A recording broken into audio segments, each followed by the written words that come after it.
सरकार आधीपासूनच चर्चेसाठी तयार. मनोज जरांगे मुंबईमध्ये आल्यावर चर्चा करणार. विखे पाटलांची माहिती. आंदोलनाला एका दिवसाची परवानगी म्हणजे मराठ्यांची चेष्टा. मराठा समाजाचा अपमान करू नका. मागण्या मान्य होईपर्यंत परवानगी द्या. जरांगेंचं वक्तव्य.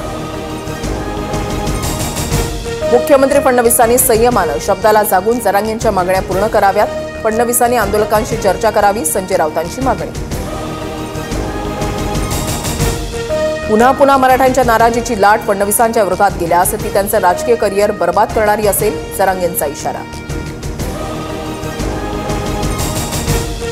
शक्तीपीठ महामार्गाच्या भूसंपादनाचा आदेश पारित. कोल्हापूरला भूसंपादनाच्या आदेशातून वगळलं. वर्धा ते सांगली जिल्ह्यापर्यंतच्या भूसंपादनाला मान्यता.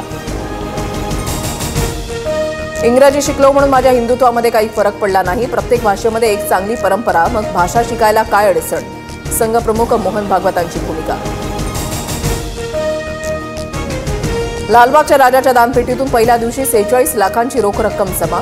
राजाच्या चरणी अमेरिकन डॉलरचा हार आणि सोन्या चांदीच्या दागिन्यांसह कोट्यवधींचा दान. नांदेड जिल्ह्यामध्ये ढगफुटी सदृश्य पाऊस. मुखेड तालुक्यामधल्या लेंडी धरणातून विसर्ग. नदीकाठच्या गावांना सतर्कतेचा इशारा. हसनाळ आणि रावणगावमधील घरांचं नुकसान. लातूर जिल्ह्यामध्ये ढगफुटी सदृश्य पाऊस. वडवळमध्ये ओढ्याचं पाणी घरामध्ये शिरल्यानं संसार उपयोगी वस्तूंचं नुकसान. जाहिराबाद ते परभणी महामार्गाच्या कामासाठी जागोजागी रस्ता खोदल्यानं ओढ्याचं पाणी नागरी वस्तीत.